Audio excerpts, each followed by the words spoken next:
Our cook, Javier. He specializes in the chicken riggies. And what is he doing right there? It's sauteing some onions. Okay. There we go. Hot cherry peppers. There we go. Sweet peppers. And we're gonna cook them.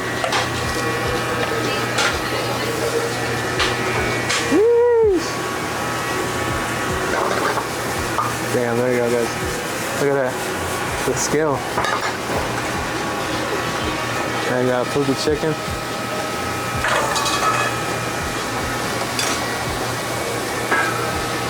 I got the oil. White wine. Whoa, white wine? Yeah. Damn. Look at that, guys. That looks amazing. A lot of places put cream in a lot of their dishes, and we do too.